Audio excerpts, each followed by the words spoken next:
Like చేసి comment చేసి subscribe చేసుకోండి. యేసుక్రీస్తు ప్రభు నామములో పురుషులందరికీ మరొకసారి వందనాలు తెలియజేస్తా ఉన్నాను. అలాగనే మనందరం ఇక్కడ కూడుకుని తండ్రి అయినటువంటి దేవుని యొక్క వాక్య జ్ఞానాన్ని పొందుకునేదానికి ఇట్టి మంచి అవకాశం ఇచ్చిన తండ్రికి కూడా నా కృతజ్ఞతాస్తుతులు తెలియజేస్తా ఉన్నాను. ఇక్కడ మత్తయి సువార్తలో చదవబడిన వాక్యం 22వ అధ్యాయము 29వ వచనంలో యేసుక్రీస్తు ప్రభు వారు పలికిన మాటను మనం గమనిస్తూ ఉన్నాం. యేసుక్రీస్తు ప్రభు వారు ఏమంటా ఉన్నారు ఇక్కడ 29వ అధ్యాయంలో అంటే, అందుకు యేసు, లేఖనములను కానీ దేవుని శక్తిని కానీ ఎరగక మీరు పొరబడుచున్నారు. అక్కడ ఉన్నటువంటి మనుషులకి తెలియజేస్తూ ఉన్నాడు అనమాట ఈ విషయాన్ని. ఏ విషయాన్ని నేను పరిశీలన చేసినట్లయితే 23వ వచనం నుంచి పరిశీలన చేస్తే అక్కడ సద్దూకీయులైనటువంటి వారు ఉన్నారు. వాళ్ళు యేసుక్రీస్తు ప్రభు వారిని శోధించేదానికి ఒక ప్రశ్న ఆయనకు వేశారనమాట. ఏం ప్రశ్న అనేది ఇక్కడ మనం చదువుతాం. ఇప్పుడు 23వ వచనంలో, పునరుత్థానము లేని చెప్పిన సద్దూకయ్యులు ఆయనను ఆ దినమున ఆయన యొద్దకు వచ్చి, బోధకుడా, ఒకడు పిల్లలు లేక చనిపోయిన అతని సహోదరుడు అతని భార్యను పెళ్లి చేసుకుని తన సహోదరునికి సంతానము కలుగు చేయవాలని మోషే చెప్పాను. మాలో 7 సహోదరులు ఉండేది. మొదటివాడు పెళ్లి చేసుకుని చనిపోయాను. అతనికి సంతానము లేనందున అతని సహోదరుడు అతని భార్యను తీసుకొనిను. 2వ వాడును 3వ వాడును 7వ వాని వరకు అందరూ అలాగే జరిగించి చనిపోయేది. అందుకు అందరి వెనుక ఆ స్త్రీ చనిపోయాను. పునరుత్థానమందు ఈ 7 ఆమె ఎవరికి భారీగా ఉండును? ఆమె వీరందరికీ భారీగా ఉండదు కదా అని ఆయనను అడిగింది. చూడండి, యేసుక్రీస్తు ప్రభు వారిని సద్దూకయ్యులు వీళ్ళు పునరుత్థానం లేదనేటువంటిది విశ్వసిస్తారు. అంటే చనిపోయినటువంటి వ్యక్తి మళ్ళీ లేవడు. కానీ వీళ్ళు ఏమని దేవుడిని శోధిస్తూ ఉన్నారంటే, మాకు మోషే ఇచ్చిన గ్రంథం ప్రకారం ఒక సహోదరుడి భార్య పిల్లలు లేకుండా అతను చనిపోతే ఆ స్త్రీని తన సహోదరుడికి చేర్చుకుని వాళ్ళకి సంతానాన్ని కలిగించాలి కదా అనేటువంటి విషయాన్ని మోషే మాకు తెలియజేశాడు కదా. మాకు ఇక్కడ 7 సహోదరులు ఉన్నారు. వాడు ఒక ఆవిడని పెళ్లి చేసుకుని చనిపోయాడు పిల్లలు లేకుండానే. దాని తర్వాత తన తమ్ముడు చేసుకున్నాడు. అట్లా 7 చేసుకున్నారు, పిల్లలు లేకుండానే 7 చనిపోయారు. తన వెంట తన భార్య కూడా చనిపోయింది. ఇప్పుడు ఆమె ఎవరికి భారీగా ఉంటుంది అనేటువంటి విషయాన్ని దేవుడికి ప్రశ్నిస్తూ ఉన్నారన్నమాట. వాళ్ళు వేసిన క్వశ్చన్ ఇది. వాళ్ళకి ఏమి లేదు, మృతుల పునరుత్థానం మీద విశ్వాసం లేదు. అంటే చనిపోయినటువంటి వ్యక్తి మళ్ళీ తిరిగి లేపబడతాడనేటువంటి విశ్వాసం లేదు. కానీ వీళ్ళు అడిగిన క్వశ్చన్ ఏంటి? అందరూ చనిపోయారు, తన భార్య కూడా చనిపోయింది, వీళ్ళు లెగిసాక ఎవరు లెక్కి భారీగా ఉంటుంది అనేటువంటి క్వశ్చన్ని దేవుడికి చేసినట్టుగా మనం గమనిస్తూ ఉన్నాం. అప్పుడు అంటూ ఉన్నారన్నమాట యేసుక్రీస్తు ప్రభు వారు. ఏమనంటే 29వ వచనంలో, అందుకు యేసు, లేఖనములను కానీ దేవుని శక్తిని కానీ ఎరగక మీరు పొరబడుచున్నారు. అంటే మీరు లేఖనాలనే చదివితే తెలిసేది, లేదా దేవుని శక్తి తెలుసుకుంటే మీకు తెలిసేది ఈ విషయం ఏంటంటే, పునరుత్థానమందు ఎవరినూ పెళ్లి చేసుకొనరు, పెళ్లికి ఇవ్వబడరు. వారు పరలోకమందున్న దూత వలె ఉందురు. గమనిస్తూ ఉన్నారా? చనిపోయి తిరిగి లేచిన వ్యక్తి పెళ్లి చేసుకోబడరు, పెళ్లికి ఇవ్వబడరు. వారు ఎలా ఉంటారంటే దూతల వలె, దేవుని యొక్క దూతల వలె ఉంటారు అనేటువంటి విషయాన్ని తెలియజేస్తూ మృతుల పునరుత్థానం గురించి ఇక్కడ తెలుపుతూ ఉన్నాడు. చూడండి అమ్మ, మృతుల పునరుత్థానముల గురించి, నేను అబ్రహాము దేవుడను, ఇస్సాకు దేవుడను, యాకోబు దేవుడునై ఉన్నానని దేవుడు మీతో చెప్పిన మాట మీరు చదవలేదా? దేవుడు ఏం చెప్తా ఉన్నాడు ప్రతి సందర్భాల్లో ఇశ్రాయేలీలకి? నేను అబ్రహాము దేవుడను, ఇస్సాకు దేవుడను, యాకోబు దేవుడునని మాత్రమే తెలియజేస్తూ ఉన్నాడు. అంటే దాని అర్థం ఏంటంటే, ఇక్కడ కింద చదువుతాము మనము, ఆయన సజీవులకే దేవుడు కానీ మృతులకు దేవుడు కాడని వారితో చెప్పాను. జనులది విని ఆయన బోధకు ఆశ్చర్యపడిరి. అక్కడ ఉన్నటువంటి సద్దూకయ్యులకి సమాధానం ఇస్తూ ఉన్నాడు అనమాట యేసుక్రీస్తు ప్రభువు. మృతుల పునరుత్థానంలో ఎవరు పెళ్లి చేసుకోరాయా? ఎవరు పెళ్లికి ఇవ్వబడరు. వాళ్ళు దేవుని దూతల వలె ఉంటారు. మృతుల పునరుత్థానం అంటే ఏంటంటే సజీవులకే దేవుడు, మృతులకు దేవుడు కాదు అనేటువంటి విషయాన్ని మీరు గ్రహించాలనేటువంటి విషయాన్ని వాళ్ళకి స్పష్టంగా తెలియజేశాడు అనమాట. ఇప్పుడు మనం గమనించినట్లయితే వీళ్ళకి ఏమి లేదు, సద్దూకయ్యులకి లేఖనముల మీద పట్టు లేదు. అంటే లేఖనాల గురించి వాళ్ళకి ఏమీ తెలియదు. ఇంకొక విషయం వీళ్ళకి తెలియదు ఉంది. ఇక్కడ ఏంటంటే దేవుని శక్తిని కూడా వీళ్ళు తెలుసుకోలేకపోయేటువంటి పరిస్థితుల్లో ఉన్నారు. ఈరోజు మనం నేర్చుకునిపోయేటువంటి అంశం ఏంటంటే, ఈ సందర్భాన్ని బట్టి క్రైస్తవులమైన మనందరికీ కూడా దేవుని గురించినటువంటి శక్తి లేదా దేవుని శక్తి సంపూర్ణంగా తెలుసా మనందరికీ? గమనించండి, దేవుని శక్తి అంటే ఏంటనేటువంటి విషయాన్ని మనం పరిశీలన చేద్దాం లేఖనాల్లోంచి. ఆయన యొక్క శక్తి ఎలా ఉంటుంది, ఆయన యొక్క నిత్యత్వంలో ఆయన చేసినటువంటి పనులన్నింటిని బట్టి మనం గ్రహిస్తామని లేఖనాలు తెలియజేస్తూ ఉన్నాయి. ముఖ్యంగా మనం పరిశీలన చేయాల్సింది ఏంటంటే, దేవుని యొక్క శక్తి మనందరికీ పూర్తిగా తెలుసా? తెలిస్తే అది ఎలా ఉంటుంది, మన జీవితంలో ఆయన యొక్క శక్తి ఏ విధంగా పనిచేస్తుంది అనేటువంటి విషయాల్ని మనం పరిశీలన చేసినట్లయితే ప్రతి ఒక్కరూ కూడా దేవుని శక్తిని సంపూర్ణంగా తెలుసుకోవాలనేటువంటి భావనతో ఈ పాఠాన్ని మనం ఈరోజు నేర్చుకుంటూ ఉన్నాం. గమనించండి, అపోస్తలుడైన పౌలు గారు తెలియజేస్తూ ఉన్నాడు దేవుని యొక్క శక్తిని గురించి. ఈ విషయాల్లో మనం ఒక మూడు విషయాలు పరిశీలన చేస్తాము. దేవుని శక్తి యొక్క ఉనికి అంటే ఆయన యొక్క శక్తి ఎలా ఉంటుంది ఏంటనేటువంటిది, ఆయన యొక్క ఉనికి అంటే అర్థమవుతుంది కదా మీకు. ఆ యొక్క పరిస్థితులు మనం పరిశీలించడం ద్వారా తెలుస్తూ ఉంటుంది. అందుకనే అపోస్తలుడైన పౌలు గారు అంటూ ఉన్నాడు, రోమీలకు రాసిన పత్రిక 1వ అధ్యాయము 20వ వచనం చదువుదాం. రోమీలకు రాసిన పత్రిక 1వ అధ్యాయము 20వ వచనంలో, ఆయన అదృశ్య లక్షణములు అనగా ఆయన నిత్యశక్తియు దేవత్వమును జగదుత్పత్తి మొదలుకొని సృష్టించబడిన వస్తువులను ఆలోచించడం వలన తేటపడుచున్నవని గనుక వారు నిరతులై ఉన్నారు. గమనించండి, ఇక్కడ రోమీలకు తెలియజేస్తూ ఉన్నాడు ఏమనంటే, 18వ వచనం నుంచి చదువుతాను మీకు అర్థమయ్యేదానికి. దుర్నీతి చేత సత్యమును అడ్డగించు మనుషుల యొక్క సమస్త భక్తిహీనత మీదను దుర్నీతి మీదను దేవుని కోపము పరలోకం నుండి బయలుపరచబడుచున్నది. ఎందుకనగా దేవుని గురించి తెలియసక్కమైనదేదో అది వారి మధ్య విశదమై ఉన్నది, దేవుడు అది వారికి విశదపరిచెను. ఇక్కడ దుర్నీతి చేత సత్యాన్ని అడ్డగించేటువంటి మనుషులకి దేవుడు తెలియజేశాడు. ఏమని? దేవుని గురించి తెలియశక్యమైనది ఏంటో అంటే దేవుని గురించి తెలియనటువంటి విషయాలు ఏంటో ఆవిడకి తెలియజేశాడు వాళ్ళ మధ్యన. కానీ వాళ్ళు ఏం చేస్తూ ఉన్నారంటే, ఆ విషయాన్ని వాళ్ళు పట్టించుకునేటువంటి పరిస్థితుల్లో లేరనమాట. ఆ విషయాలు ఏంటంటే, ఆయన అదృశ్య లక్షణములు అనగా అదృశ్య లక్షణములు అంటే వాటి గురించి తెలియజేస్తూ ఉన్నాడు.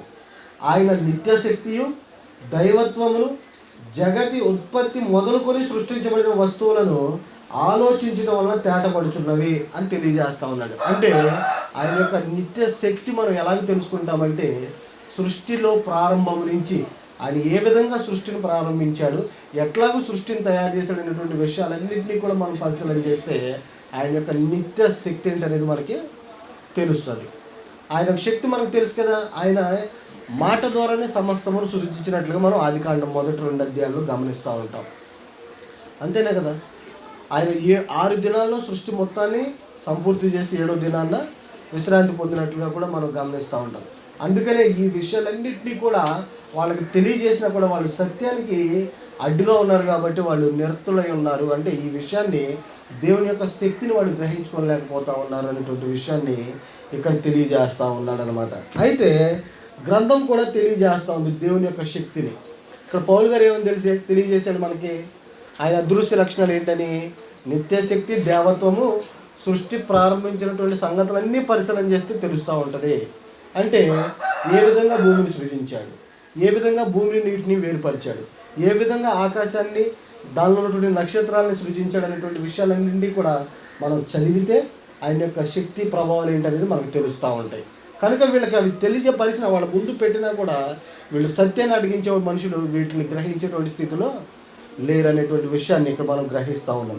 కనుక ఈ గ్రంథం కూడా ఏమని తెలియజేస్తూ ఉందంటే, దేవుని యొక్క నిత్య శక్తి అలాంటిదో మనకి తెలియజేస్తూ ఉంది. పెద్ద పెద్ద ప్రవక్తలు కూడా ఈ విషయాన్ని మనకి తెలియజేస్తూ ఉన్నారు. చూసినట్లయితే యెషయా గ్రంథము 40వ అధ్యాయము 26వ వచనం ఒకసారి చదువుకుందాము. ప్రవక్త అయినటువంటి యెషయా తెలియజేస్తూ ఉన్నాడు ఈ మాటల్ని.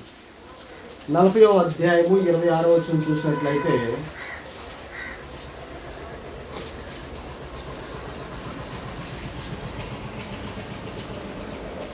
మీ కన్నులు పైకెత్తి చూడుడి, వీటిని ఎవడు సృజించెను? వీటి లెక్క చొప్పున వీటి సమూహములను బయలుదేరి చేసి వీటన్నిటికీ పేర్లు పెట్టిన వాడే కదా తన అధిక శక్తి చేతను తనకు కలిగి ఉన్న బలాతిశయము చేతను ఆయన ఒకటి అయినను విడిచిపెట్టాడు. గమనిస్తూ ఉన్నారా? ఇక్కడ యెషయా ప్రవక్త తెలియజేస్తూ ఉన్నాడు మనకి ఏమని, మీ కన్నులెత్తి పైకి చూడండి, వీటిని ఎవరు సృజించాడు? ఆకాశాన్ని కానీ ఆకాశంలో ఉన్నటువంటి సూర్య చంద్రులు కానీ నక్షత్రాలను కానీ ఆ సృష్టించి వాటికి పేర్లు పెట్టింది ఎవరు? మీరు వాటిని అధిక శక్తి చేత లేదా తనకున్నటువంటి బలాతిశయం చేత దేనిని విడిచిపెట్టకుండా తయారు చేసిన దేవుడే కదా అనేటువంటి విషయాన్ని ఇక్కడ తెలియజేస్తూ ఉన్నాడు అనమాట. ఈ విషయాన్ని మనం గ్రహిస్తూ ఉన్నాం. ఆయన ఎంత శక్తిమంతుడో కూడా ఆదికాండంలో మొదటి ఆరు వచనాలు 6 సందర్భాలు అంటే 6 రోజులు చేసిన సృష్టిలో మనం తెలుసుకుంటూ ఉంటాం ఎంత శక్తిమంతుడో. అదే విషయాన్ని ప్రవక్తలు కూడా తెలియజేస్తూ ఉన్నారు అన్నమాట. ఇక్కడ గమనించండి. తర్వాత ఇర్మియా కూడా అంటాడు 32వ అధ్యాయము 17వ వచనంలో, ఇర్మియా గ్రంథము 32వ అధ్యాయము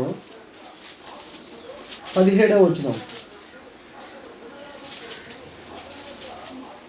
32వ అధ్యాయము 17వ వచనం చూస్తే ఇర్మియా ప్రార్థన చేస్తూ ఉన్నాడు అనమాట. ఇక్కడ 16వ వచనం నుంచి చదువుదాము. ఇర్మియా గ్రంథము 32వ అధ్యాయము 17వ వచనం మనకు కావాల్సింది.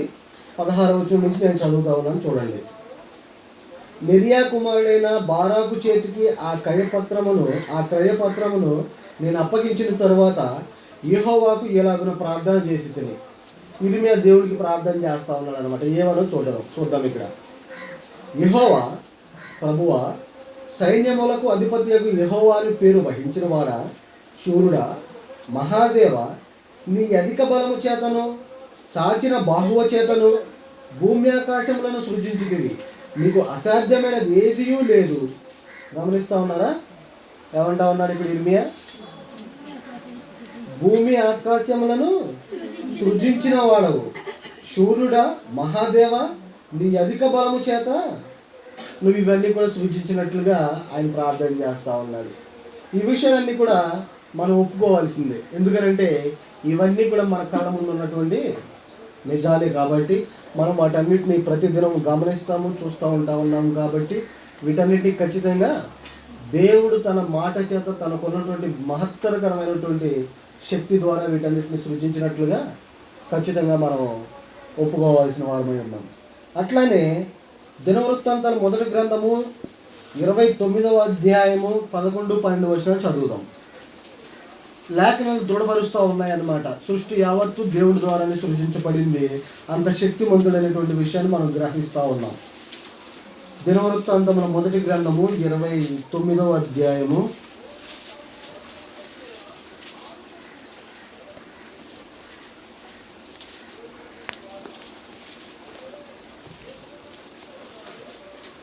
29వ అధ్యాయము 11, 12 వచనాల్లో దావీదు మహారాజు తెలియజేస్తా ఉన్నాడు ఈ మాటలను.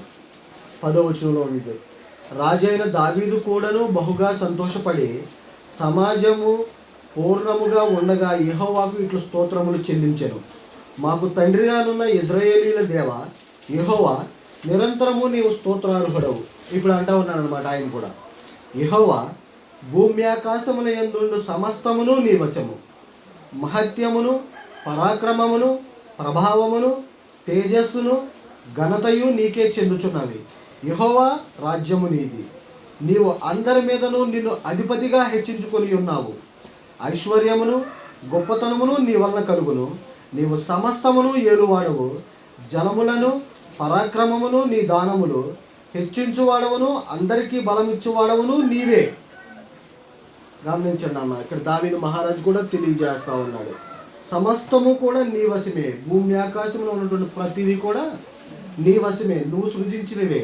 తర్వాత సమస్తాన్ని ఏలేవాడు నువ్వే, అందరినీ హెచ్చించి బలపరిచేవాడు కూడా నువ్వే అనేటువంటి విషయాన్ని ఇక్కడ తెలియజేస్తూ ఉన్నాడు. అంటే దేవుడు ఎంత శక్తిమంతుడో ఈ లేఖనాలని మనకి బయలుపరుస్తూ ఉన్నాయని గ్రహించాలి. అట్లనే వీటి యొక్క రుజువులు కూడా మనం గమనిస్తూ ఉంటాం. ఎలా గమనిస్తాం? ఆదికాండం 1వ అధ్యాయం 1వ వచనం ఏమనుంది?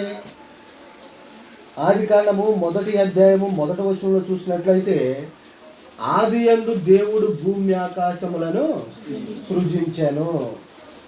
అంటే రుజువులు అనమాట ఇవన్నీ కూడా. లేఖనాలు తెలియజేస్తావు, ప్రవక్తలందరూ ప్రవచించారు, ఆకాశాన్ని సృజించింది నువ్వే, భూమిలో ఉన్నటువంటి మనుషులందరినీ సృజించింది నువ్వే అనేటువంటి విషయాల్ని ప్రవక్తలు తెలియజేస్తూ ఉన్నారు. వాటి యొక్క రుజువులు మనం పరిశీలన చేస్తే ఇక్కడ చదువుతూ ఉన్నాగా, ఆది యందు దేవుడు భూమి ఆకాశములను సృజించాడు. తర్వాత 6వ అధ్యాయం 13వ వచనంలో ఇక్కడ దేవుడు నోవహుతో సమస్త శరీరాల మూలముగా భూమి బలాత్కారంతో నిండి ఉన్నది గనుక నా సన్నిధిని వారి అంతము వచ్చి ఉన్నది, ఇదిగో వారిని భూమితో కూడా నాశనము చేయదును. గమనిస్తూ ఉన్నాడు, భూమిలో ఉన్నటువంటి మనుషులందరినీ కూడా ఆయనే తయారు చేశాడు. వాళ్ళు చెడిపోయిన దాన్ని బట్టి వాళ్ళందరినీ కూడా నాశనం చేసేస్తారు అనేటువంటి విషయాన్ని తెలియజేస్తూ ఉన్నాడు. అంటే సమస్త అధికారము కూడా ఆయనకే ఉంది అనేటువంటి విషయాన్ని ఈ లేఖనాలకు రుజువుపరుస్తూ ఉన్నాయి మనకి. ఇంకో విషయాన్ని పరిశీలన చేసినట్లయితే నిర్గమాకాండము 14వ అధ్యాయము 21-22 వచనాలు చూద్దాం. నిర్గమాకాండము 14వ అధ్యాయము 21-22 వచనాలు చూసినట్లయితే ఇక్కడ ఉన్నటువంటి రుజువులు ఏంటంటే ఆయన సముద్రాన్ని 2 పాయలుగా చేసిన సందర్భం అన్నమాట. ఇక్కడ నిర్గమాకాండము 14వ అధ్యాయము 21-22 వచనాలు చూసినట్లయితే మోషే సముద్రము వైపు తన చేయి చాపగా యెహోవా ఆ రాత్రి అంతయు బలమైన తూర్పు గాలి చేత సముద్రమును తొలగించి దానిని ఆరిన నేలగా చేసెను. నీళ్లు విభజింపబడగా ఇశ్రాయేలీలు సముద్రము మధ్యన ఆరిన నేల మీద నడిచిపోయిరి. ఆ నీళ్లు వారి కుడి ఎడమ పక్కలను వారికి గోడ వలె నుండెను. గమనించండి, సముద్రాన్ని చూసారా మీరు అందరూ? ఎప్పుడైనా బీచ్కి వెళ్ళే ఉంటారు, ఇక్కడే మనకు దగ్గర 30 కిలోమీటర్లు ఉంటుంది బీచ్కి. ఆ సముద్రం ఎలా వస్తూ ఉంటాయి, నీళ్లు వస్తూనే ఉంటాయి, మళ్ళీ వెనక్కి వెళ్తూనే ఉంటాయి. కానీ మన కంటికి కనిపించినంత దూరం వరకు కూడా నీరే ఉంటుంది. అలాంటి నీరుని మనం అదుపు చేయగలమా? ఏమైనా బోర్డులు తీసి వేరే చోట మళ్ళించగలమా? మన వల్ల అవుతుందా? అవును. కానీ దేవుడు దాన్ని ఏం చేశాడమ్మా? గాలి చేత నేల మొత్తం ఆరేటట్టు చేశాడు. ఒకటి ఎడం పక్క కుడి పక్క గోడలు ఎట్లా ఉంటాయి, ఈ గోడలు ఎట్లా ఉన్నాయో, ఈ రేకులతో గోడలకు కట్టాం కదా, ఈ గోడలు ఎట్లా ఉన్నాయో అట్లా నీటిని నిలబెట్టేశాడు ఆయన. ఇజ్రాయేలీలందరూ 6 నెలలు నడుచుకుంటూ వెళ్ళిపోయారు. ఆ సందర్భం మనకు తెలుసు కదా, వెనకాల ఐగుప్తులు తరుగుతూ ఉన్నప్పుడు జరిగిన సందర్భం ఇది. అంటే వీటి యొక్క రుజువులు ఏంటంటే దేవుని యొక్క మహాశక్తిని మనకి బయలుపరుస్తూ ఉన్నాయి. ఏ గ్రంథంలో రుజువులుగా మనకి ఇప్పుడు మనం చదువుతూ ఉన్నాం అనమాట. గాలి చేత ఆ నేలను ఆరేట్లుగా చేసి ఆ నీటిని గోడ వలె, నీటిని మనం అరిచేతిలోనే ఆపలేము, కానీ అవి ఇట్లా ఏ సపోర్టు లేకుండా గాలిని అట్లా నీటిని గోడలాగా నిలవబెట్టాడంటే ఎంత శక్తిమంతుడు దేవుడు మనం జ్ఞాపకం చేసుకోవాల్సినటువంటి పరిస్థితులు అనమాట. అట్లానే మత్తయి సువార్త 8వ అధ్యాయము 26-27 వచనాలు మనం పరిశీలన చేద్దాం. మత్తయి సువార్త 8వ అధ్యాయము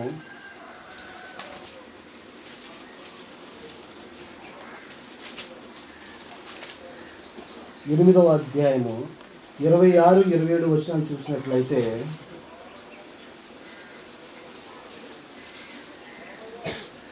ఇక్కడ శిష్యుల మధ్యన జరిగిన సందర్భం ఇది.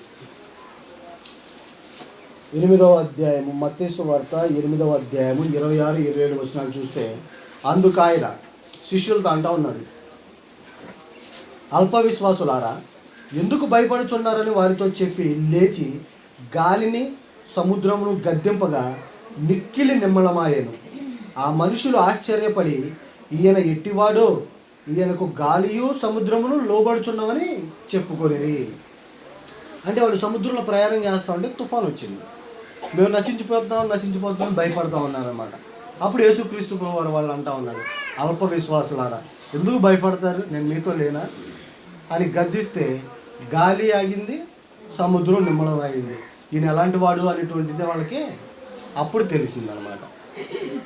కనుక ఇవన్నీ రుజువులు అనమాట. ఆయన ఎంత శక్తిమంతుడో మనం గమనించేదానికి ఇవన్నీ రుజువులు. అపోస్తుల కార్యములు 10వ అధ్యాయము 40-41 వచ్చిన చదువుదాం.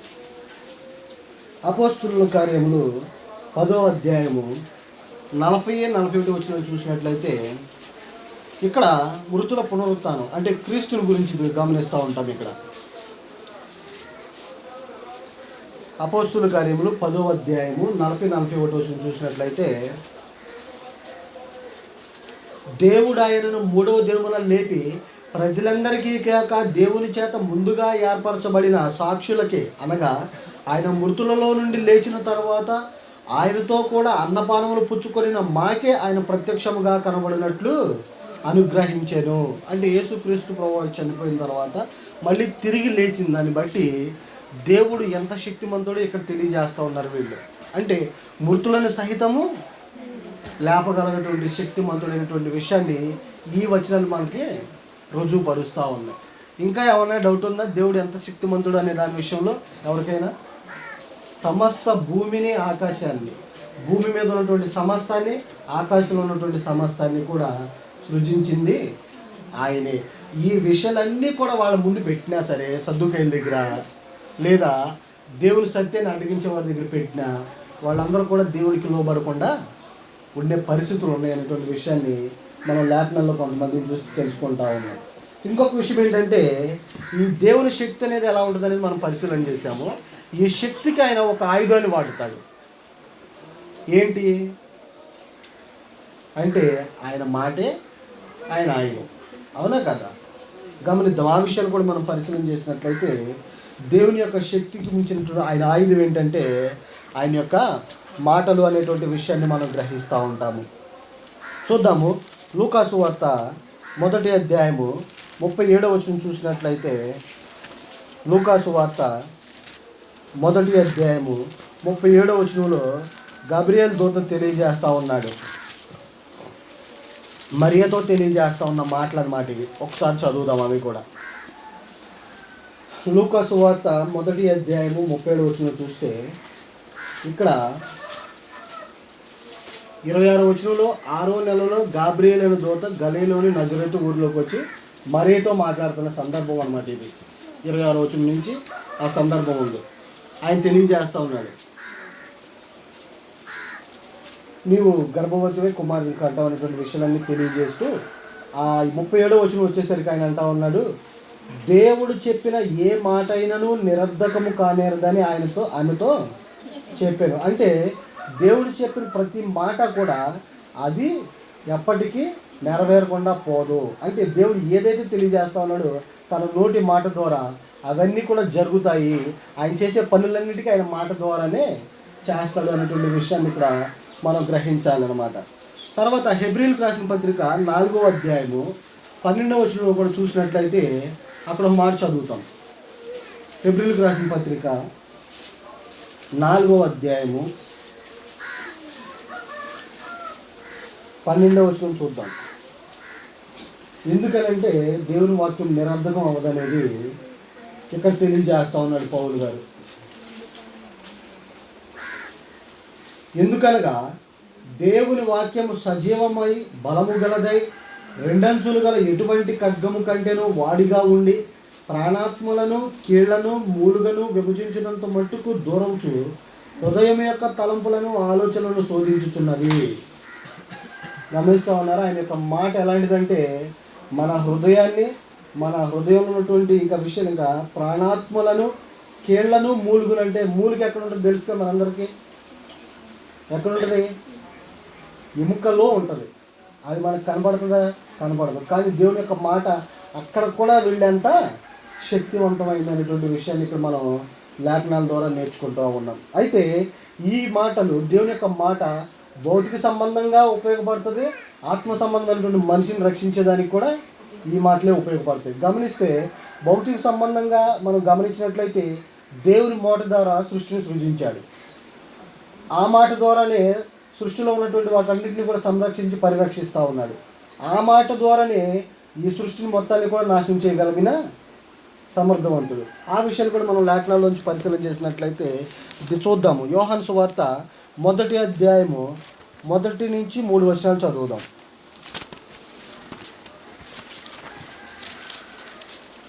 అంటే దేవుని యొక్క మాట ఆది నుండి ఉంది. ఇది సృష్టి ప్రారంభం నుంచి ఉంది. తర్వాత సృష్టి ప్రారంభించిన తర్వాత సృష్టిలో ఉన్నటువంటి ప్రతిదానికి దేవుని యొక్క మాటే ఆధారమై ఉందనేటువంటి విషయాన్ని మనం గ్రహిస్తాము. ఇప్పుడు చూడండి, యోహాను సువార్త 1వ అధ్యాయము 1, 2, 3 వచనాలు చదువుకున్నట్లయితే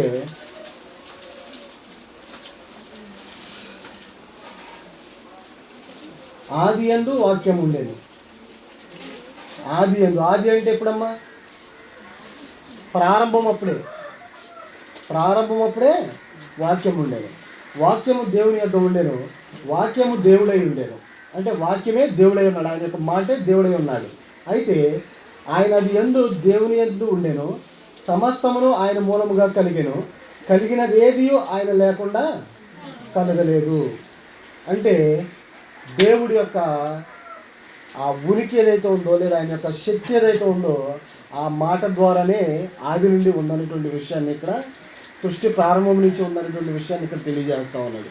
అలాగే ఇంకొక విషయాన్ని మనం పరిశీలన చేసినట్లయితే ప్రపంచం మొత్తాన్ని కూడా, అంటే సృష్టి మొత్తాన్ని కూడా పరిరక్షిస్తూ ఉన్నాడు అనేటువంటి విషయాన్ని ఇక్కడ ఆయన మాట ద్వారా తెలియజేస్తూ ఉన్నాడు. ఇక్కడ హెబ్రీయులకు రాసిన పత్రిక 1వ అధ్యాయము 1, 2, 3 వచనాలు చదువుదాం. ఇక్కడ కూడా హెబ్రీయులకు రాసిన పత్రిక 1వ అధ్యాయము. పూర్వకాలమందు నానా సమయములలోనూ నానా విధములుగాను ప్రవక్తల ద్వారా మన పితరులతో మాట్లాడిన దేవుడు ఈ దినముల అంతమంది కుమారుని ద్వారా మనతో మాట్లాడాను. ఆయన ఆ కుమారుని సమస్తమునకు వారసుడిగా నియమించెను. ఆయన ద్వారా ప్రపంచములను నిర్మించెను. ఆయన దేవుని మహిమ యొక్క తేజస్సును, ఆయన తత్వం యొక్క మూర్తివంతమునై ఉండి తన మహత్తు గల మాట చేత సమస్తమును నిర్వహించుచు పాపముల విషయంలో శుద్ధీకరణము తానే చేసి దేవదూతల కంటే ఎంత శ్రేష్టమైన నామము పొందెనో వారికంటే అంత శ్రేష్ఠుడై ఉన్నత లోకమందు మహామహుడు దేవుని కుడిపార్శ్వమున కూర్చుండెను. అంటే 3 వచనాలు మనకు కావాల్సింది, అది కంటిన్యూషన్ కాబట్టి చదివాను. ఇక్కడ మనం గమనించినట్లయితే ఆది యందు వాక్యం ఉంది, మొదట గమనిస్తాం. సృష్టి ప్రారంభంలో దేవుని యొక్క మాట ఉంది. తర్వాత ఇప్పుడు ఇక్కడ ఏమంటున్నాడు హెబ్రీయులు? పూర్వకాలం మీ పితరులతో మాట్లాడిన దేవుడు ఇప్పుడు కూడా మనతో ఆయన కుమారుని ద్వారా మాట్లాడుతూ ఉన్నాడు. ఆ కుమారుడి ద్వారా సమస్తమును కూడా ఏం చేస్తూ ఉన్నాడంట? నిర్వహించుచున్నాడు. అంటే సమస్తాన్ని కూడా సక్రమంగా జరిగేటట్టుగా పనిచేసేట్లుగా ఆయన చూస్తూ ఉన్నాడు. తన మాట ద్వారా అనేటువంటి విషయాన్ని గ్రహించాలి. ఆయన మాట ప్రారంభించినప్పుడు లోకాన్ని ప్రారంభించాడు. ఆ మాట ద్వారానే సమస్తాన్ని నిర్వహిస్తూ ఉన్నాడు. ఆ మాట ద్వారానే సృష్టి మొత్తాన్ని కూడా నశింపజేయగల శక్తివంతుడైనటువంటి విషయాన్ని గ్రహిస్తాం. ఆ విషయం ఎక్కడ ఉందంటే పేతురు రాసిన 2వ పత్రిక 3వ అధ్యాయము 5, 6, 7 వచనాలు చదువుతాం. ఇది భౌతిక సంబంధంగా ఆయన సృష్టికి చేసేటువంటి మాట ద్వారా సృష్టికి చేయగలిగినటువంటి శక్తిమంతుడు అన్నమాట. పేతురు రాసిన 2వ పత్రిక 3వ అధ్యాయము 5, 6, 7 వచనాలు మనం పరిశీలన చేసినట్లయితే, యాలయనగా పూర్వం నుండి ఆకాశం ఉండిననియు నీళ్లలో నుండి నీళ్ల వలనను సమకూర్చబడిన భూమియు దేవుని వాక్యము కలిగిననియు వారి బుద్ధిపూర్వకముగా మరుతురు. ఎవరంటే ఇక్కడ బుద్ధిపూర్వకంగా మరిచేది? ఏమా? అబద్ధ ప్రవక్తల గురించి తెలియజేస్తున్నాడు ఈ మాటలు. ఆ మాట 2వ అధ్యాయంలో ఉంటే కంటిన్యూషన్ చెప్పుకుంటూ వెళ్తూ ఉన్నాడు. ఇక్కడ వీళ్ళు ఏం చేస్తారంటే, పూర్వం నుండి ఆకాశం ఉందని, నీళ్లలో నుండి నీళ్ల వల్ల వేరు చేయబడినటువంటి భూమి ఉందని, అదంతా కూడా దేవుని వాక్యం వల్ల కలిగిందని చెప్పి వీళ్ళు ఏం చేస్తారంటే బుద్ధిపూర్వకంగా మరుస్తారు. ఆ నీళ్ల వలన అప్పుడు లోకము నీటి వరదలో మునిగి నశించాను. ఎప్పుడు? నోవాహు జలప్రళయం వచ్చింది చూసారా? అప్పుడు ఆ సందర్భం అన్నమాట ఇది. ఆ నీళ్ల వలన అప్పుడు లోకము నీటి వరదలో మునిగి నశించాను. అయితే ఇప్పుడున్న ఆకాశమును భూమియు భక్తిహీనుల తీర్పును నాశనమును జరుగు దినము వరకు అగ్ని కొరకు నిల్వ చేయబడినవై అదే వాక్యము వలన భద్రము చేయబడి ఉన్నవి. అప్పుడంటే నీళ్ళ ద్వారా మొత్తం లోకాన్ని అంతా కూడా నశింపజేశాను. ఇప్పుడు వాక్యం ద్వారా ఆకాశాన్ని భూమిని కూడా నశింపజేయడానికి భద్రంగా ఉంచాను అనేటువంటి విషయాన్ని తెలియజేస్తూ ఉన్నాడు. అంటే తన మాట ద్వారానే సృష్టి మొత్తాన్ని సృష్టించాడని, తన మాట ద్వారానే ఇప్పటి వరకు పితరుల దగ్గర నుంచి క్రీస్తు వచ్చిన దాకా కూడా, వచ్చిన తర్వాత కూడా సమస్తాన్ని తన నామం ద్వారా నిర్వహిస్తూ ఉన్నాడని, మళ్ళీ అదే నామం అదే మాట ద్వారా, అంటే అదే వాక్యం ద్వారా భూమిని నశింపజేస్తాడనేటువంటి విషయాన్ని గ్రహించాలి మనం. ఇది భౌతిక సంబంధంగా కనబడే వాటి విషయంలో. అదే ఆత్మ సంబంధంగా కొత్త మనిషి సృష్టించడానికి కూడా వాక్యమే కావాలి, ఆయన యొక్క మాటే కావాలి. ఇప్పటి వరకు మనం పాపాల చేత చనిపోయి దూరమైనటువంటి స్థితిలో ఉన్నాం, దేవునికి మనం విరోధులుగా ఉన్నాము.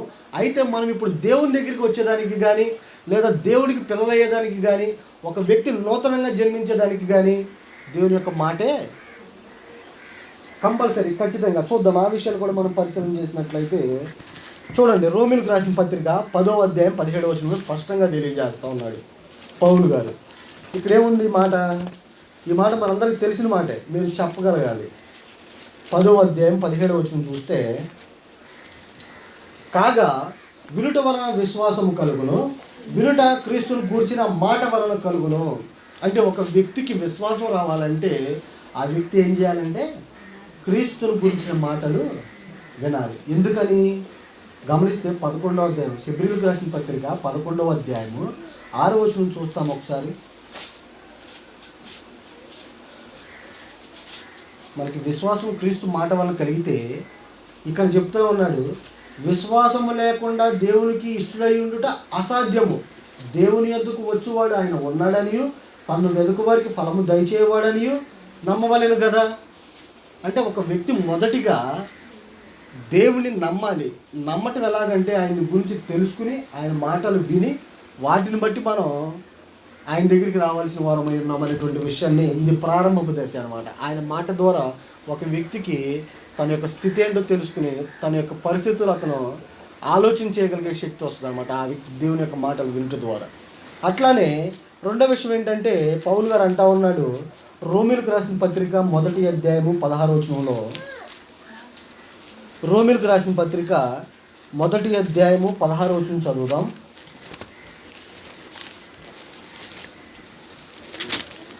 చూడండి, ఇక్కడ ఏమంటున్నాడంటే, సువార్తను గూర్చి నేను సిగ్గుపడి వాడను కాను, ఎలయనగా నమ్ము ప్రతివానికి, మొదట యూదునికి గ్రీసు దేశస్థునికి కూడా రక్షణ కలుగు చేయటకు అది దేవుని శక్తి అయి ఉంది. గమనిస్తూ ఉన్నారు, దేవుని మాట ఎలాంటిదంట, రక్షణ కలగజేయడానికి శక్తి కలది. ఎక్కడి నుంచి రక్షణ కలగజేయడానికి? ప్రమాదాల నుంచి రక్షణ కలగజేయడానికి కాదు, పాపాల నుంచి రక్షణ కలగజేయటానికి. మనకి గ్రీసు దేశస్థుడైనా యూదుడైనా సరే ఎవరికి తారతమ్యం లేదు. అంటే ధనవంతుడైనా లేనివాడైనా ఎవరికి తారతమ్యం లేదనమాట.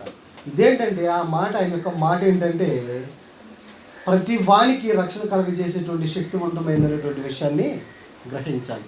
ఆ మాట ద్వారానే ఒక వ్యక్తి నూతనంగా సృష్టించబడతాడనేటువంటి విషయాన్ని కూడా మనం నేర్చుకుంటాం ఇంకా ముందున. కొరింథీయులకు రాసిన మొదటి పత్రికలో కూడా చూస్తాం. కొరింథీయులకు రాసిన మొదటి పత్రిక 1వ అధ్యాయము 18వ వచనం. కొరింథీయులకు రాసిన మొదటి పత్రిక 1వ అధ్యాయము 18వ వచనంలో చూసినట్లయితే పౌలు గారు అంటా ఉన్నాడు ఇక్కడ ఇంకొక మాట, సిలువను గూర్చిన వార్త నశించుచున్న వారికి వెర్రితనము కానీ రక్షింపబడుచున్న మనకు దేవుని శక్తి. సిలువను గూర్చినటువంటి విషయాలు తెలుసుకోవటం నశించే వారికి వెర్రితనము, కానీ రక్షణ పొందేవారికి ఎలా ఉంటాయంట, శక్తివంతమైనవి. అందుకనే వాళ్ళు ఇందాకడ ఎవరు వాళ్ళు పునరుత్థానం లేదని చెప్పే సద్దుకేయులు కానీ, దుర్నీతి చేత సత్యాన్ని అడ్డగించే వాళ్ళు కానీ దేవుని యొక్క శక్తిని తెలుసుకోలేకపోతూ ఉన్నారు. వాళ్ళ కంటి ముందే ఉన్నాయన్నీ కూడా, కానీ వాళ్ళు గ్రహించలేకుండా ఉంటా ఉన్నారన్నటువంటి విషయాన్ని గ్రహించాలి ఇప్పుడు. అందుకని ఇక్కడ అంటా ఉన్నాడు, సిలువను గూర్చిన వార్త నశించుచున్న వారికి వెర్రితనం, కానీ రక్షణ పొందేవారికి అయితే అది ఎలాంటిది, దేవుని శక్తివంతమైంది. దేవుని శక్తి అనే విషయాన్ని గ్రహించాల్సిన వారమై ఉన్నాం. అట్లానే తెస్సలోనికీయులకు రాసిన పత్రిక, ఇవన్నీ కూడా దేవుని యొక్క మాట ద్వారా జరుగుతాయి అన్నమాట. మనం ఖచ్చితంగా వీటన్నిటిని ఒప్పుకొని తీరాల్సిందే. తెస్సలోనికీయులకు రాసిన మొదటి పత్రిక 2వ అధ్యాయము 13వ వచనం. తెస్సలోనికీయులకు రాసిన మొదటి పత్రిక 2వ అధ్యాయము 13వ వచనం చూద్దాం. ఈ హేతు చేతను మీరు దేవుని గూర్చిన వర్తమాన వాక్యము మా వలన అంగీకరించినప్పుడు మనుషుల వాక్యమని ఎంచక అది నిజముగా ఉన్నట్టు దేవుని వాక్యమని దానిని అంగీకరించుతారు కనుక మేము మానక దేవునికి కృతజ్ఞతాస్తుతులు చెల్లించుచున్నాము. ఇక్కడ తెస్సలోనికీయుల గురించి తెలియజేస్తూ ఉన్నాడు అనమాట. తెస్సలోనికీయుల గురించి మీకు తెలిసిందేంటి, తెస్సలోనికల గురించి మీకు కొన్ని విషయాలు చెప్పాను నేను ఆల్రెడీ. వాక్యం చెప్పింది మనం ఇక్కడ చాలాసార్లు పరిశీలన చేశాం. తెస్సలోనికలో ఉన్నటువంటి సంఘస్థుల యొక్క కెపాసిటీ ఏంటమ్మా తెలుసా? మీకు తెలుసు, మర్చిపోయినట్టున్నారు. గుర్తుపెట్టుకోవాలి, సంఘాల్లో ఉన్నటువంటి పనితనాన్ని గుర్తుపెట్టుకోవాలి.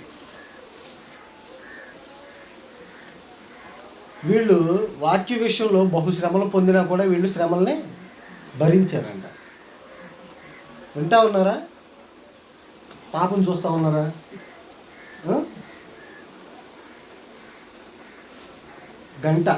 ఒక్క గంట కేటాయించాను దేవుడి కోసం. తెస్సలోనికల గురించి మీకు తెలుసు. ఏం తెలుసు అంటే ఏం చెప్పలేకపోతా ఉన్నారు. చూడండి, కొరింథీయులకు రాసిన 2వ పత్రిక 8వ అధ్యాయం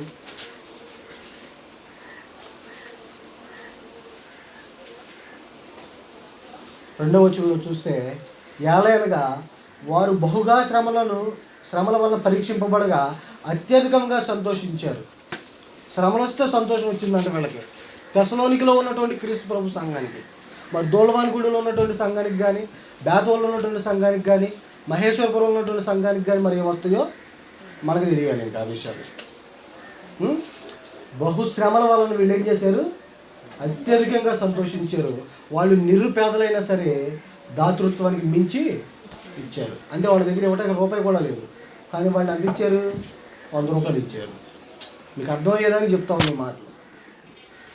కనుక అలాంటి సంఘస్థుల గురించి తెలియజేస్తూ ఉన్నాడు ఇక్కడ మనం గమనించిన విషయం. తెస్సలోనికలకు రాసిన పత్రిక 2వ అధ్యాయంలో 13వ వచనంలో చెప్తున్న మాటలు అది వీళ్ళ గురించి అన్నమాట. 2వ అధ్యాయం 13వ వచనంలో, ఆ హేతు చేతను మీరు దేవుని కూర్చిన వర్తమాన వాక్యము మా వలన అంగీకరించినప్పుడు, మేము మీకు వాక్యాన్ని చెప్పాం కదా మీరు మారమని, అప్పుడు మీరు దాన్ని ఎలాగ నమ్మారంటే మనుషుల వాక్యం అని ఎంచక అది నిజముగా ఉన్నట్టే దేవుని వాక్యం అని దాన్ని అంగీకరించారు. కనుక మీ విషయంలో మేము మనకి ఎప్పుడు దేవునికి కృతజ్ఞతాస్తుతులు చెల్లిస్తూ ఉన్నాం. వాళ్ళు చేసిన పనిని బట్టే మీరు ఇంతగా చేస్తారని మేము అనుకోలేదు అనేటువంటి విషయాన్ని వీళ్ళు తెలియజేస్తూ ఉన్నారు. దేవుని దగ్గర ఒప్పుకున్నారు, ఇక్కడ మనం తెలియజేస్తూ ఉన్నారు. మనకు ఒక మాదిరికరమైనటువంటి సంఘంగా మన ముందు పెట్టారు వీళ్ళని. అందుకని ఇప్పటికి కూడా 2000 సంవత్సరాలైనా కూడా వీళ్ళ గురించి మనం చదువుతూ ఉన్నాం, తెస్సలోనికలో ఉన్నటువంటి పరిశుద్ధుల గురించి. వీళ్ళు ఆ మాటని, దేవుని యొక్క వాక్యాన్ని ఎలాగ నమ్మారంటే నిజముగానే ఉన్నట్టు నమ్మారు అనమాట. అందుకనే వీళ్ళ గురించి ఇప్పుడు మనం జ్ఞాపకం చేసుకోగలుగుతూ ఉన్నాం. ఇంకో విషయాన్ని మనం పరిశీలన చేసినట్లయితే, పేతురు రాసిన మొదటి పత్రిక 1వ అధ్యాయము 22వ వచనం ఒకసారి పరిశీలన చేద్దాం. 22, 23, 24. పేతురు రాసిన మొదటి పత్రిక 1వ అధ్యాయము 22, 23, 24 వచనాలు చదివితే, మీరు క్షయబీజము నుండి కాక శాశ్వతమగు జీవము గల దేవుని వాక్య మూలముగా అక్షయ బీజము నుండి పుట్టింపబడిన వారు కనుక నిష్కటమైన సహోదర ప్రేమ కలుగునట్లు మీరు సత్యమునకు విధేయుడి చేత మీ మనసులను పవిత్రపరచుకుని వారై ఉండి ఒకరినొకడు హృదయపూర్వకముగాను మిక్కటముగాను ప్రేమించుడి. అంటే ఇక్కడ మనం గమనిస్తే మనం ఎలాంటి వాక్యం నుంచి కన్నామంటున్నాడు? క్షయబీజం నుండి కాక శాశ్వతమైనటువంటి జీవము గల దేవుని వాక్యం మూలంగా మనందరము కూడా పుట్టాము. మనుషులు చెప్పిన మాటలను కాదు బట్టి మనం విశ్వసించింది, దేవుడు చెప్పిన మాటలను బట్టి, ఆయన యొక్క చేసిన పనులను బట్టి మనకు విశ్వాసం కలిగింది. కనుక మనం ఏం చేస్తామంటే, ఇక ఇంకా గమనిస్తే, సర్వశరీరులు గడ్డిలో పోనివారు వారి అందమంతయు గడ్డి పువ్వు వలె ఉన్నది, గడ్డి ఎండును దాని పువ్వు రాదును, అయితే ప్రభువు వాక్యము ఎల్లప్పుడూ నిలుచును. మీకు ప్రకటింపబడిన ఈ సువార్త ఈ వాక్యమే. ఏదైతే మనం రక్షింపబడటానికి, ఏదైతే మనం పాపంలోంచి పరిశుద్ధమైనటువంటి స్థితిలోకి రావడానికి మనకి ఏది కారణం ఏంటంటే దేవుని యొక్క వాక్యం, ఆయన యొక్క మాటే శాశ్వతమైనది, అది యుగయుగాలు నిలిచింది. అందుకని అన్నాడన్నమాట, మొదటే దేవుని వాక్యము నిరర్ధకం అవ్వదు అంటే అది నిష్ప్రయోజనం అవ్వదని ముందే చదువుకున్న దాని గురించి అన్నమాట. మనం ఇంకొక విషయాన్ని మనం పరిశీలన చేసినట్లయితే, యాకోబు రాసిన పత్రిక 1వ అధ్యాయము 18వ వచనం. యాకోబు రాసిన పత్రిక 1వ అధ్యాయము 18వ వచనం చదువుకుందాం. ఆయన తాను సృష్టించిన వాటిలో మనము ప్రథమ ఫలముగా ఉండునట్లు సత్యవాక్యము వలన మనలను తన సంకల్ప ప్రకారము కనెను. ఎలా ఉండాల్సిన వారు మనం? ప్రథమ ఫలముగా ఉండాలని. అంటే ఆయనకున్నటువంటి ఫలాలన్నింటిలో కూడా మనమే ప్రథమంగా ఉండాలని. సత్యవాక్యం వలన మనల్ని కన్నాడు. ఆ మాటల ద్వారా మనం ఇప్పుడు ఆయనకి కుమారులమయ్యాము, ఆయనకి శిష్యులుగా పిలువబడుతూ ఉన్నాము. మనకు తెలుసు కదా, పరిశుద్ధులకు ఉన్నటువంటి ఆధిక్యతలు ఏంటి? లోకానికి తీర్పు తీరుస్తారు వీళ్ళు, దేవదూతలకు తీర్పు తీరుస్తారు వీళ్ళు. దేవుడి పిల్లలు అనమాట వీళ్ళందరూ కూడా, పరిశుద్ధపరచబడిన వారందరూ కూడా. కనుక ఖచ్చితంగా ఏంటంటే ఆయన యొక్క మాట ఏదైతే ఉందో ఆ మాట ద్వారా సర్వ సృష్టిని ప్రారంభించాడు, పరిరక్షిస్తూ ఉన్నాడు, నశింపజేసే శక్తిమంతుడు. అదే మాట ద్వారా ఒక వ్యక్తిని రక్షించేదానికి, పాపంలోంచి విడిపించేదానికి, తనని నిత్య జీవనానికి అప్పగించేదానికి కూడా కారణమైంది ఏంటంటే ఆయన యొక్క శక్తివంతమైనటువంటి మాట అనేటువంటి విషయాన్ని గ్రహించాలి. అయితే కొన్ని సందర్భాల్లో మూడో విషయాన్ని గమనిస్తూ ఉన్నాం. కొన్ని సందర్భాల్లో దేవుని యొక్క శక్తి పరిమితంగానే ఉంటుంది. కొన్ని సందర్భాల్లో సంపూర్ణంగా ఆయన యొక్క శక్తి బయలుపరచబడదు, అంటే సహాయం చేసేటువంటి పరిస్థితులు ఉండవు. అలాంటి సందర్భాలు ఏంటో మనం పరిశీలన చేద్దాం ఒకసారి. అలాంటి పరిస్థితులు ఏంటంటే, ఒకటి ఇక్కడ మనం గమనిస్తూ ఉంటాము. తీతుకు పత్రిక మొదటి అధ్యాయము, అక్కడ ఒక మాట చదువుతాం మనకు. తీతుకు రాసిన పత్రిక మొదటి అధ్యాయము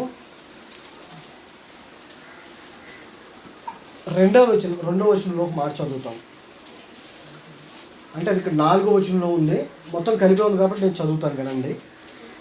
దేవుడు ఏర్పరచుకొనిన వారి విశ్వాసము నిమిత్తమును నిత్య జీవమును గూర్చిన నిరీక్షణతో కూడిన భక్తికి ఆధారముగు సత్య విషయమైన అనుభవ జ్ఞానము నిమిత్తమును దేవుని దాసుడును యేసుక్రీస్తు అపోస్తులుడు అయిన పౌలు మనందరి విశ్వాస విషయంలో నా నిజమైన కుమారుడు తీతుకు శుభమని చెప్పి వ్రాయినాడు. ఇప్పుడు గమనించండి, ఆ నిత్య జీవమును అబద్ధమాడనేరని దేవుడు అనాది కాలమందే వాగ్దానం చేశాడు. అబద్ధం ఆడజాలని దేవుడు అని ఉంది ఇక్కడ. గమనిస్తూ ఉన్నారా? ఆ మాట మీరు జాగ్రత్తగా అర్థం చేసుకోండి. ఆ నిత్య జీవమును అబద్ధం ఆడనేరని దేవుడు అనాది కాలమందే వాగ్దానం చేశాను. అబద్ధం ఆడే దేవుడు కాదు. దీని విషయంలో వాగ్దానం చేసిన నిత్య జీవాన్ని మనకు అనుగ్రహించే దానిలో. ఇప్పుడు మనం వేసుకునేటువంటి క్వశ్చన్ ఏంటంటే, ఎవరైనా సరే అబద్ధాలు ఆడితే ఆ నిత్య జీవానికి వారసులు అవుతాం మనం. ఇప్పుడు దేవుని యొక్క శక్తి మనల్ని కాపాడుతుందా? అసలు సహాయం చేస్తాడా? చేయడు. అందుకనే ప్రకటన గ్రంథం 21వ అధ్యాయం 8వ వచనం చదవండి ఒకసారి. ప్రకటన గ్రంథము 21వ అధ్యాయం 8వ వచనం చూసినట్లయితే ఇక్కడ ఒక లిస్ట్ ఉంది. జాగ్రత్తగా గమనించాలమ్మా ఈ లిస్ట్ అందరూ కూడా. ఈ లిస్టులో ఉన్న వాళ్ళు ఖచ్చితంగా నరకానికే వెళ్తారు. చెప్తాను చూడండి వీళ్ళ పేర్లు. వీళ్ళ లిస్టులో ఉన్నటువంటి వాళ్ళు ఎవరంటే, పిరికివారును, అవిశ్వాసులను, అసహ్యులను, నరహంతకులను, వ్యభిచారులను, మాంత్రికులను, విగ్రహారాధికులను, అబద్ధికులను అందరూ అగ్ని గంధకములతో మండు గుండములో పాలు పొందుదురు. ఈ లిస్ట్ అనమాట. అందుకని అబద్ధం ఆడే వాళ్ళకి దేవుడు ఏ విధంగా సహాయం చేయడు. పొరపాటును కూడా అబద్ధం ఆడే ప్రయత్నం చేయొద్దు మీరు దయచేసి. ఇక్కడ రాసాడు, అబద్ధికులు కూడా రెండో మరణంలో పాలుపొంపులు పొందుతారు. రెండో మరణం అంటే ఏంటి? అగ్నిగుండంలో పాలుపొంపులు పొందుతారు అనమాట. ఒకసారి మనం చనిపోయిన తర్వాత నీతిమంతులు అయితే మనకు రెండో మరణం లేదు. అబ్రహాం రూములు మనం ఎలా ఉంటాము? నెమ్మదికరమైనటువంటి స్థితిలో ఉంటాము. దేవుడు వచ్చినప్పుడు మనల్ని అట్లానే తీసుకెళ్ళి తండ్రికి అప్పగిచ్చేస్తాడు. రెండో మరణం ఉన్నది ఎవరికి? ఇప్పుడు చదవబడిన లిస్ట్ ఉంది కదా, పిరికి వాళ్ళు, అసహ్యులు, అబద్ధాలాడే వాళ్ళు, నరహత్య చేసేవాళ్ళు, విగ్రహాలను ఆరాధించేవాళ్ళు, వీళ్ళందరూ కూడా ఖచ్చితంగా రెండో మరణంలో పాల్పొంగులు పొందేవాళ్ళు. కనుక అబద్ధం ఆడే వాళ్ళకి దేవుని యొక్క శక్తి లేదా ఆయన యొక్క ఆధిపత్యం మనకి సహాయం దొరకదనేటువంటి విషయాన్ని మొదటగా జ్ఞాపకం చేసుకోండి. రెండో విషయం ఏంటంటే, దేవుడు ఎవరినే శోధింపడు. గమనిస్తూ ఉన్నారా? మనమంట సహజంగా మనకు ఇబ్బందులు వస్తే నన్ను దేవుడు శోధిస్తున్నాడు, దేవుడు నన్ను పరీక్షిస్తూ ఉన్నాడు అంటూ ఉంటారు కదా. యాకోబు రాసిన పత్రిక వెళ్దాం ఒకసారి. యాకోబు రాసిన పత్రిక మొదటి అధ్యాయం 13వ వచనం చూసినట్లయితే, దేవుడు కీడు విషయమై శోధింపబడనేరడు. ఆయన ఎవరిని శోధింపడు గనక ఎవడైనాను శోధింపబడుచున్నప్పుడు నేను దేవుని చేత శోధింపబడుచున్నానని అనకూడదు. మనకి ఇబ్బందులు వస్తాయి చూసారా, సహజంగానే అంటారా? ఖచ్చితంగా అంటారు, అందరూ అంటారు. దేవుడు నేను శోధిస్తూ ఉన్నాడమ్మా, శోధనలు ఎక్కువైపోయినాయి అమ్మా అంటారా ఏంటి? అంటారుగా, ఎవరైనా అంటారు ఖచ్చితంగా. అందుకని ఈ విషయం మీకు తెలియజేస్తూ ఉన్నా. దేవుడు ఏం చేస్తాడంట, ఆయన ముందు శోధింపబడనేరడు. అసలు ఆయన ఎవరు శోధించేదానికి అవకాశం ఇవ్వడు. అట్లానే మనల్ని కూడా ఆయన ఎవరిని శోధింపడు కనుక ఎవడైనా శోధింపబడుచున్నప్పుడు నేను దేవుని చేత శోధింపబడుచున్నానని అనకూడదు. ఎందుకు శోధింపబడతా ఉన్నాం మరి మనం? కింద ఉన్న దానికి కూడా ఆన్సర్, ప్రతివాడును తన స్వకీయమైన దురాశ చేత ఈడవబడి మరులు కొల్పబడిన వాడే శోధింపబడును. నాకు 10 రూపాయలు చాలు, దాంతో అంటే 10 రూపాయలు చాలు. నాకు ఇప్పుడు 100 రూపాయలు కావాలని నేను ఆశపడితే ఏంటి, నాకు కావాల్సిన దానికన్నా ఎక్కువ ఆశపడితే ఏంటి? దురాశ. ఆ 100 రూపాయలు కావాలన్నప్పుడు నేనేం చేయాలి? ఏదో చేయాలి. అదనమాట. వాటి వల్లే మనం శోధింపబడతా ఉన్నాము, కానీ దేవుడు మనల్ని శోధించడు. కనుక మనం ఏమనకూడదంట, నేను శోధింపబడుతున్నప్పుడు నన్ను దేవుడు శోధిస్తూ ఉన్నాడని మాత్రం అనకూడదు. అలా అనేవాళ్ళకి దేవుని సహాయం ఉండదు. ఇంకొక విషయం చూద్దాం. యోహాను సువార్త 4వ అధ్యాయము 23-24 వచనాలు చూద్దాం. ఇవి దేవుని యొక్క శక్తి పరిమితంగా ఉండడానికి గమనిస్తూ ఉన్నాం. మీకు అర్థమవుతూ ఉంది అనుకుంటా ఉన్నా. అంటే దేవుడు తన శక్తిని బయలుపరచడు, అంటే తెలియజేయడు, సహాయం చేయడు. మీకు అర్థమయ్యే భాషలో చెప్తా ఉన్నా. యోహాను సువార్త 4వ అధ్యాయము 23-24 వచనాలు చదవండి ఒకసారి. అది మనకు తెలిసిన మాటలేగా.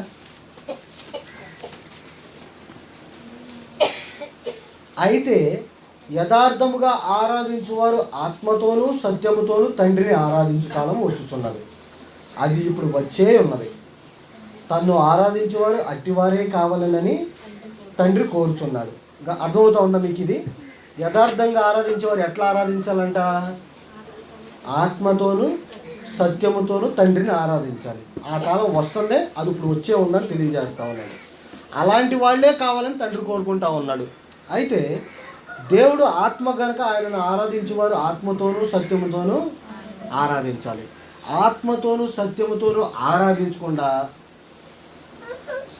దేవుణ్ణి మనస్ఫూర్తిగా హృదయపూర్వకంగా ఆరాధించకుండా ఏదో ఆదివారం వచ్చింది కాబట్టి ఆరాధనకి వెళ్ళొద్దాము, కానుకలు వేయాలి కాబట్టి కానుకలు వేసేద్దాము అని వచ్చే వాళ్ళకి మాత్రం ఆయన సహాయం చేయడు. అర్థమవుతూ ఉందా? ఆయనని ఆత్మతోనూ సత్యముతోనూ హృదయపూర్వకంగా ఆయన్ని ఆరాధించిన వాళ్ళకే ఆయన యొక్క శక్తి మన ఎడలో ఉంటుందనేటువంటి విషయాన్ని మనం గ్రహించాలి. ఇంకా విషయాన్ని పరిశీలన చేసినట్లయితే కొంతమంది ఉంటారంట, అలాంటి వాళ్ళకి ఎలాంటిదంటే ఆ మాట,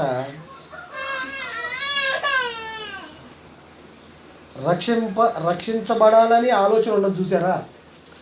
అరే నేను పాపాల చేత చచ్చిపోయి ఉన్నాను, నా కోసం దేవుడు వచ్చి శిలువ మరణంలో రక్తాన్ని చిందించాడు, అది నా కోసమే అని చెప్పి గ్రహిస్తూ ఉంటాం కదా మనం. ఆ గ్రహించిన దాన్ని బట్టి మనం ఏం చేసాము? రక్షణ పొందాం. కానీ రక్షణ పొందాలని తెలిసి కూడా రక్షణ పొందకుండా ఆలస్యం చేస్తూ ఉంటారు చూసారా, వెనకడిగేస్తూ ఉంటారు చూసారా. వాళ్ళ విషయంలో కూడా దేవుడు శక్తి సహాయం చేయడం అన్నమాట. ఆ విషయం కూడా మనకు తెలుసు లేఖనాల్లో. చూద్దాం ఒకసారి. అపోస్తుల కార్యములు 13వ అధ్యాయము, అపోస్తుల కార్యములు 13వ అధ్యాయము 45వ 46వ వచనంలో చూస్తే ఇక్కడ యూదుల గురించి రాయబడిన మాటలు ఇవి. అపోస్తుల కార్యములు 13వ అధ్యాయము 45-46 ముగించేస్తున్నాం, అయిపోవచ్చింది. ఇంకొక 2 వచనాలు చెప్పి ముగించేస్తాం. అపోస్తుల కార్యములు 13వ అధ్యాయము 45-46 వచనంలో చూసినట్లయితే 44 నుంచి చదువుతూ ఉన్నాను మీకు అర్థమయ్యేదానికి. మరుసటి విశ్రాంతి దినమున దాదాపు ఆ పట్టణమంతయు దేవుని వాక్యము వినుటకు కూడి వచ్చింది. గమనించండి అమ్మ, అక్కడ ఉన్నటువంటి పట్టణం అంతా కూడా దేవుని వాక్యం వినడానికి వచ్చారు. అయితే యూదులు ఉన్నారంట. వాళ్ళు ఏం చేస్తున్నారు చూడండి. ఇక్కడ యూదులు జనసమూహములను చూచి మత్సరముతో నిండుకొని దూషించుచు పౌలు చెప్పిన వాటికి అడ్డము చెప్తా ఉన్నారు. రక్షణ పొందాలని వీళ్ళు చెప్తా ఉన్నారు. గమనిస్తూ ఉన్నారా? వీళ్ళు ఏమని మాట్లాడుతూ ఉన్నారు? పౌలు, పేతురు, యోహాను వీళ్ళందరూ కూడా, మీరు సిలువ వేసిన చంపిన ఈ యేసుని దేవుడు ప్రభువుగా నిలబెట్టాడు, ఈ నామంలోనే రక్షణ, ఆకాశం కింద ఉన్న ఏ నామంలో కూడా రక్షణ లేదు, రక్షించే శక్తిమంతుడే లేడు, మీరు రక్షణ పొందాలంటే యేసుక్రీస్తు నామంలోనే రక్షణ పొందాలి అనేటువంటి విషయాలన్నీ అక్కడ తెలియజేస్తూ ఉంటే అనేక మంది వెంటాకు వచ్చారంట. విన్న వాళ్ళందరూ బాప్తిసం పొందుతున్నారు. అదే మాట ఉంటుంది, విశ్వసించిన వారందరూ కూడా బాప్తిసం పొందుతున్నారు, సంఘంతో చేర్చబడతా ఉన్నారు. ఇక్కడ యూదులు ఉన్నారు. వీళ్ళు ఏం చేశారంటే మత్సరంతో నిండుకొని ఏం చేస్తూ ఉన్నారంటే వీళ్ళు పౌలు చెప్పే మాటలకి అడ్డం చెప్తా ఉన్నారంట. అప్పుడు ఏం చేశారు తెలుసు వీళ్ళు? అప్పుడు పౌలును బర్నబాయు ధైర్యంగా ఇట్లా లేదు, దేవుని వాక్యము మొదట మీకు చెప్పుట ఆవశ్యకమే, దేవుని వాక్యం మొదట మీకే చెప్పమన్నాడు. అంటే మీరు వాళ్ళ పిల్లలు కదా, దేవుని పిల్లలు కదా, మరి వీళ్ళు యూదులు, వాళ్ళకే మొదటి ప్రాధాన్యత, మీకే చెప్పడం అవశ్యం. అయితే అయినను మీరు దాన్ని త్రోసివేసిరి, మిమ్మల్ని మీరే నిత్య జీవమునకు అపాత్రులుగా ఎంచుకొనిచున్నారు కనుక ఇదిగో మేము అన్ని జనులు ఎదుకు వెళుచున్నాము. యూదుల దగ్గరికి వెళ్ళి వాక్యం చెప్తా ఉన్నారు, రక్షణ వాక్యం. మీరు పాపాలు చేశారయ్యా, మీరు దేవుడిని విశ్వసించలేదు, దేవుడిని మీరు సిలువ వేసి చంపారని చెప్తా ఉన్నారు. కానీ వాళ్ళు విశ్వసించట్లా, పౌలు చెప్పే మాటలకు వాళ్ళు చెప్తా ఉన్నారు. కనుక వీళ్ళు ఏమన్నారంటే నిత్య జీవానికి కారణమైనటువంటి ఈ మాటలు మీకు వినేదానికి ఇంట్రెస్ట్ లేదు కాబట్టి మీ దగ్గర నిలిచి పోండి, మీ ఏమంటారు దాన్ని ఒక మాటలో చెప్పాలంటే మీ మరణానికి మీరే పాత్రలు, మేము అన్ని జనుల దగ్గరికి వెళ్ళిపోతున్నాం అని చెప్పేసి అన్ని జనుల దగ్గరికి వచ్చారు కాబట్టి ఈరోజు మన దాకి సువార్త. అర్థమైందా? రక్షణ పొందాలని తెలుసు కూడా రక్షణ పొందడానికి ఇంట్రెస్ట్ చూపించకపోయినా ఆలస్యం చేసిన ఆయన సహాయం చేయడు. ఈయనే మనసు ఉంటే కొద్దో గొప్ప వాళ్ళని రక్షించేదానికి లేదా 2-3 సార్లు వాక్యం చెప్పి బోధించేదానికి. కొర్నేలి ఉన్నాడు, తెలుసు కదా మనకి, ఆయన మంచి వ్యక్తి, బహు ధర్మకార్యాలు చేస్తూ ఉన్నాడు. ఆయన్ని రక్షించేదానికి దేవుడు పేతురుని పంపించాడు అక్కడికి, పలానా చోట పలానా వ్యక్తి ఉన్నాడు, ఎలా ఆయన దగ్గరికి, ఆయనకి వెళ్ళి వాక్యం చెప్పమన్నాడు. అట్లాగే అట్లా పంపిస్తాడు. కానీ దేవుడు దుష్టకార్యాలు చేసే వాళ్ళకి కానీ వాళ్ళకి సహాయం చేయమని పంపిస్తాడు ఎవరినన్నా మనుషుల్ని కదా. కనుక రక్షణ పొందాలని తెలిసి కూడా రక్షణ పొందకుండా ఉన్న వాళ్ళకి ఖచ్చితంగా దేవుని యొక్క సహాయం ఉండదు. అందుకనే చూడండి, ఇంకొక 2 వచనాలు తెలియజేస్తా. ఇక్కడే అపోస్తుల కార్యంలోనే 24వ అధ్యాయం 25వ వచనంలో చూస్తే ఇక్కడ మహాఘనత వహించిన ఫెలిక్స్ అనే అతను ఉన్నాడు. ఇతను యూదుల గురించి, ఆ యూద ధర్మశాస్త్రం అంతటి గురించి తెలిసిన వ్యక్తి ఇతను ఏం చేస్తూ ఉన్నాడంటే పౌలు గారు వాక్యం చెప్తా ఉంటే 25వ వచనం చూడండి, 24వ అధ్యాయం 25వ వచనం చూసినట్లయితే ఆ ఫెలిక్స్ తన భార్యతో కూడా పౌలు చెప్పే మాటలు విందామని వచ్చాడంట. పౌలు గారు ఇక్కడ ఖైదు చేయబడ్డాడు. అప్పుడు అతడు పౌలు గారు తెలియజేస్తూ ఉన్నాడు, నీతిని గూర్చి, ఆశా నిగ్రహముని గూర్చి, రాబో విమర్శను గూర్చి ప్రసంగించుతుండగా ఫెలిక్స్ మిగులు భయపడి, ఇప్పటికి వెళ్ళుము, నాకు సమయమైనప్పుడు నిన్ను పిలవనంపుతున్నని చెప్పాడు. దేవుని మాటలు తెలియజేస్తూ ఉంటేనంట ఆయన ఇప్పుడు కాదు, నాకు సమయం వచ్చినప్పుడు నిన్ను మళ్ళీ పిలిపిస్తాలే, ఇప్పుడు వెళ్ళిపో నువ్వు అంటున్నాడంట. అర్థమవుతుందా? ఫెలిక్స్ ఏమంటున్నాడు, నాకు సమయం అయినప్పుడు మళ్ళీ నేను పిలుస్తా, అప్పుడు వచ్చి చెప్పు కానీ దేవుని మాటలు, ఇప్పటికి వెళ్ళిపో అంటున్నాడు. అట్లానే ఇక్కడ 26వ అధ్యాయం 28వ వచనంలో అగ్రిప్ప రాజు అంటూ ఉంటాడు అనమాట. ఆయన అందుకు అగ్రిప్ప, ఇంత సులభముగా నన్ను క్రైస్తవుని చూచుచున్నావే అని పౌలుతో అంటా ఉన్నాడు. పౌలు గారు వాక్యం చెప్తా ఉన్నాడు ఆయనకి, ఎంత సులభంగా నన్ను క్రైస్తవుని చేసేస్తావా అని అతను అంటున్నాడు అగ్రిప్ప. ఈ ఫెలిక్స్ ఏమో, నాకు ఇప్పుడు వద్దు, సమయం వచ్చినప్పుడు నేను పిలుస్తానులే, అప్పుడు వద్దు కానీ నేను వెళ్ళిపో అంటున్నాడు.